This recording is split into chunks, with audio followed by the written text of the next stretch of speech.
ಶರಣೆಂದು ಶಿವಸ್ವರೂಪಿಗಳೇ ನಿಮ್ಮೆಲ್ಲರಿಗೂ ಶರಣು ಶರಣಾರ್ಥಿ. ಬಹುಶಃ ಎಲ್ಲರೂ ಪೈಲ್ವಾನ್ ಇದ್ದರೂ ಕೂಡ ಥಂಡಿಗೆ ಕೈ ಮಡಿಸಿ ಹಿಂಗೆ ಕುಂತಾರೆ. ಯಾಕೆ ಥಂಡಿ ಅಂಥವ್ರಿಗೂ ಮುದ್ದೆ ಮಾಡ್ತದೆ.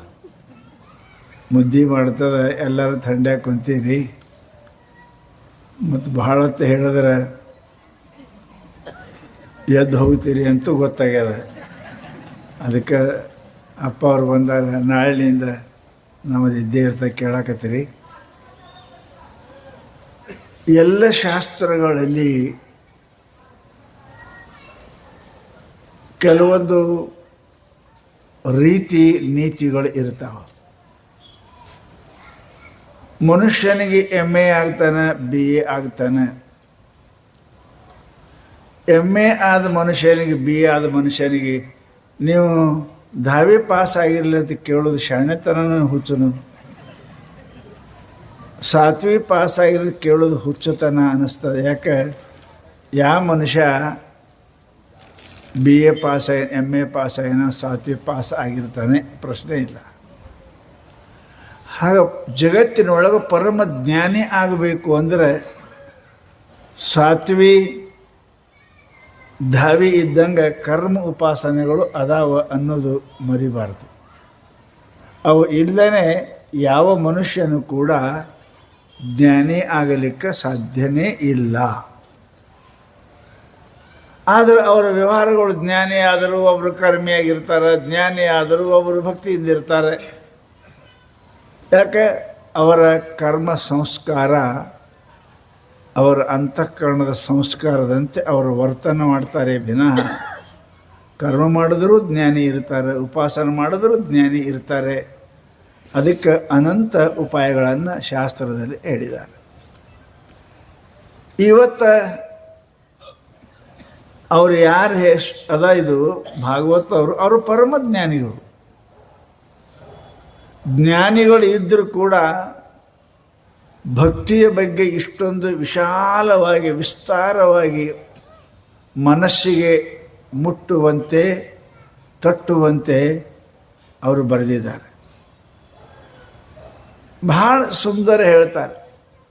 ಮನುಷ್ಯನಿಗೆ ಯಾವುದೇ ಒಂದು ವಸ್ತುವಿನಲ್ಲಿ ಗತಿ ಪ್ರಗತಿ ತಿಳಿತಾ ಇಲ್ಲ ನಿಮಗೆ. ಗತಿ ಪ್ರಗತಿ ಆಗಬೇಕು ಅಂದರೆ ಸ್ನೇಹ ಪ್ರೇಮ ಭಕ್ತಿ ಅನ್ನೋದು ಅತ್ಯಂತ ಅವಶ್ಯಕತೆ ಆಗುತ್ತೆ. ಅದು ಇಲ್ಲ ಅಂದ್ರೆ ಅವ ಪ್ರವೃತ್ತಿನೇ ಆಗೋದಿಲ್ಲ. ಪ್ರವೃತ್ತಿ ಆಗಬೇಕಾದ್ರೆ ಸ್ನೇಹ ಬೇಕು, ಗತಿ ಬೇಕು, ಅವನಿಗೆ ಪ್ರೀತಿ ಬೇಕು. ಇತ್ತಂದರೆ ಅದರೊಳಗೆ ಅವ ಪ್ರವೇಶ ಆಗ್ತಾನೆ. ಅದು ಪ್ರಮಾಣ ಎಷ್ಟು ಅನ್ನೋದು ಅವರವರ ವ್ಯಕ್ತಿಯ ಮೇಲೆ, ಅವರವರ ಕ್ರಿಯೆಗಳ ಮೇಲೆ, ಅವರವರ ಭಾವ ಮೇಲೆ ಅದನ್ನು ಅವಲಂಬನೆ ಮಾಡಿಕೊಂಡಿರ್ತದೆ ಪುಣ್ಯಾತ್ಮರೇ. ಅದಕ್ಕೆ ಶಾಸ್ತ್ರ ಹೇಳಿದರು, ಯಾರಿಗಾದರೂ ಕೇಳಿ ಏನೇ ಮಾಡಲಿ ಏನೇ ಆಡಲಿ ಆ ಪ್ರತಿಯೊಬ್ಬ ಮನುಷ್ಯನ ಮಾಡುವ ಕ್ರಿಯೆಗಳ ಹಿಂದೆ ಒಂದೇ ಒಂದು ಅದ, ಏನು? ಸುಖ ಶಾಂತಿ.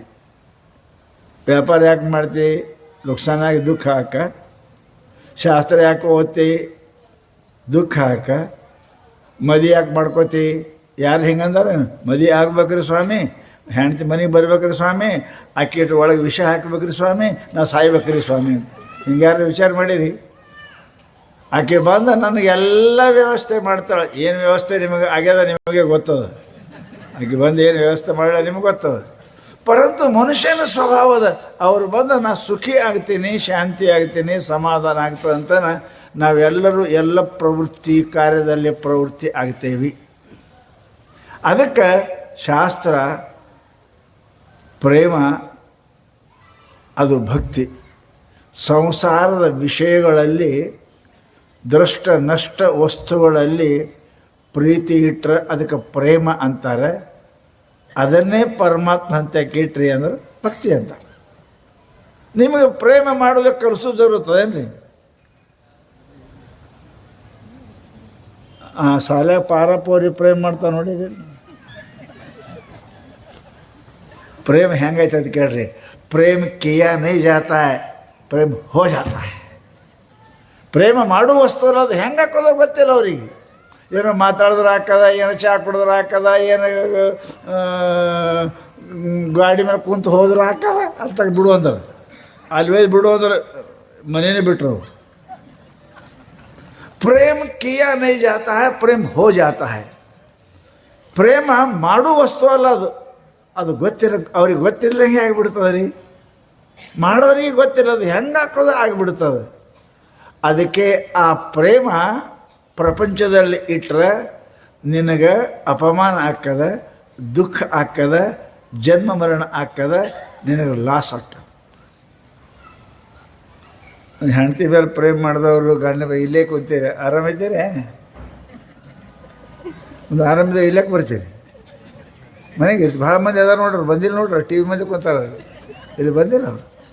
ನಿಮ್ಗೆ ಗೊತ್ತದೆ, ಯಪ್ಪ ಟಿ ವಿ ಬೇಡ, ಗಂಡು ಬೇಡ, ಯಾರು ಬೇಡ, ನಡಿ ಹೋಗೋದು ಏನು ಹೇಳ್ತಾರೆ ಅಂದಿಟ್ಟು ಅಲ್ಲಿ ಹೋದ್ರೆ ಅಂದಿಟ್ಟು ಏನಾರು ಸಮಾಧಾನ ಹಾಕಂತ ಬಂದಿರಿ, ಅಲ್ಲಿ ಅಸಮಾಧಾನ ಹಾಕಂತ ಇಲ್ಲಿ ಬಂದಿರಿ. ಜಗತ್ತಿನೊಳಗೆ ಮನುಷ್ಯನ ಸ್ವಭಾವ ಏನದ, ಪ್ರೇಮ ಹುಡುಕ್ತಾ ಇರ್ತಾನೆ. ಎಲ್ಲ ಸಿಗ್ತದೆ, ಶಬ್ದದಲ್ಲಿಯೋ, ರೂಪದಲ್ಲಿಯೋ, ರಸಗಲ್ಲಿಯೋ, ಗಂಧದಲ್ಲಿಯೋ, ಹೆಂಡ್ತಿಯಾಗೋ, ಮಕ್ಕಳದಾಗೋ. ಹೆಣ್ತಿದ್ದರೆ ನಂಗೆ ಆರಾಮಾತ ಮಾಡ್ಕೊಂಡು ಸುಮ್ಮನೆ ಇರಬಾರ್ದು. ಮಕ್ಕಳು ಯಾಕೆ ಹಿಡಿತೀವಿ? ಮಕ್ಕಳು ಹಾಡಿದ್ರೆ ಯಾತ್ರದ ರೀ ಸಂಸಾರ. ಮಕ್ಕಳು ಹಾಡ್ದ ಮಕ್ಕಳು ಸುಮ್ಮನೆ ಕೊಟ್ಟಿರ್ಬೇಕು, ಮತ್ತು ಅದಕ್ಕೊಂದು ಮದುವೆ ಮಾಡ್ತಾನೆ. ಹಿಂಗೆ ಅದು ಪ್ರೇಮ ಬೆಳ್ಕೋತೆ ಹೋಗ್ತದೆ. ಅದು ಹೊಲ್ದಾಗ ಕರಿಕೆ ಬೆಳೆದಂಗೆ, ಕರಿಕೆ ಅಂತದ ನೋಡಿದ್ರಿಲ್ಲ, ಕರಿಕೆ ಹೆಂಗೆ ಬೆಳೀತದ ಹೊಲ್ದಾಗ. ಒಮ್ಮೆ ಹತ್ತು ಅಂದ್ರೆ ನೀನು ಹೊಲ ಪೂರ ಸಾಫ್ ಮಾಡ್ದಾಗ ಬಿಡೋಗಿರೋದು, ತಿಳಿತರಿ? ಹಂಗೆ ಇದು ಪ್ರೇಮ ಏನದ ಪ್ರಪಂಚದೊಳಗೆ, ಇದನ್ನು ಖತಮ್ ಒಯ್ದು ಗಾಡಿ ಕುಂಡ್ರಿಸ ಮೇಲೆ ಮುಗಿತದ, ಅಲ್ದಾಗ ಬಿಡೋಂಗಿಲ್ಲ. ಅದಕ್ಕೇ ಆ ಪ್ರೇಮ ಏನದ ಅದು ಪರಮ ಪ್ರೇಮ ಆಗಬೇಕು. ಸಾತು ಪರಮ ಪ್ರೇಮಾಸ್ಪದ ರೂಪ. ನಾರದ ಹೇಳ ಪ್ರೇಮ ಅದ ಕ್ವಾಲಿಟಿ ಅದಾವಿಲ್ರಿ. ಜಗತ್ನಾಗ ಯಾವ ಸಾಮಾನು ಹೊಡೆದ್ರೆ ಕ್ವಾಲಿಟಿ ಅದಾವಿಲ್ಲ. ಥರ್ಡ್ ಕ್ಲಾಸ, ಸೆಕೆಂಡ್ ಕ್ಲಾಸ, ಫಸ್ಟ್ ಕ್ಲಾಸ್ ಅದಾವಿಲ್ರಿ. ಹೌದಾ? ಈ ಸಂಸಾರದಾಗಿದ್ದು ಥರ್ಡ್ ಕ್ಲಾಸ್ ಪ್ರೇಮ. ಇದು ಥರ್ಡ್ ಕ್ಲಾಸ್ ಪ್ರೇಮದ ಕರೆ. ಹೆಂಡತಿ ಮೇಲೆ ಗಂಡ, ಗಂಡ ಮೇಲೆ ಹೆಂಡತಿ, ಇಬ್ಬರು ಕೂಡಿ ಮಕ್ಕಳ ಮೇಲೆ, ಎಲ್ಲರೂ ಕೂಡಿ ಹೊಲದ ಮೇಲೆ, ಮತ್ತು ಆಮೇಲೆ ದನದ ಮೇಲೆ. ಹೆಂಡು ತನಕ ದನದ ಮೇಲೆ ಎಷ್ಟು ಜೀವ ಇರ್ತಾರೆ ಗೊತ್ತಾಯಿಲ್ಲ ಹೆಣ್ಮಕ್ಳು. ಹೆಂಡು ತನಕ ಹೆಂಡು ಬಂದು ಮಾಡ್ತಾನೆ, ಒದ್ದು ಬಿಡ್ತಾರೆ ಅದಕ್ಕೆ ಹೋಗಕ್ಕೆ. ಜಗತ್ತಿನೊಳಗೆ ಈ ಪ್ರೇಮನೂ ಹಾಗೆ ಅದ. ಅದಕ್ಕೆ ಸಾತು ಪರಮ ಪ್ರೇಮಾಸ್ಪದ ರೂಪ. ನಾರದ ಹೇಳಿದ್ರು ಪರಮ ಪ್ರೇಮಕ್ಕೆ ಭಕ್ತಿ ಅಂತಾರೆ. ಪ್ರೇಮ ಇಲ್ಲದ ಜಗತ್ತಿನೊಳಗಿಲ್ಲ. ಎಂದು ಸಂಸಾರದಾಗ ಪ್ರೇಮ ಕಡಿಮೆ ಆಗ್ತದ, ಎಡ್ಡೆ ಮನೆ ಬಿಟ್ಟರೆ ಹೋಗ್ಕರಿ ಹಾಕೋತೀರಿ, ಎರಡದಾಗ ಹೋಗಿ. ಎಂದು ಸಂಸಾರ ಪ್ರೇಮ ಕಮ್ಮಿ ಹಾಕದ ಮನೆ ಬಿಟ್ಟರೆ ಹೋಗ್ತೀರಿ, ಇಲ್ಲ ಅಂದ್ರೆ ಸಾಯ್ತೀರಿ. ಪ್ರೇಮ ಅದ ಅಂತ ತಿಳ್ಕೊಂಡೇ ಬದುಕೀರಿ. ಬೈಕೊಂಡ್ರೆ ಜಗಳಾಡ್ಕೊಂಡ್ರೆ ಪ್ರೇಮ ಅದ ಅಂತ ನೀವು ಮನೆಯಾಗಿದ್ದೀರಿ.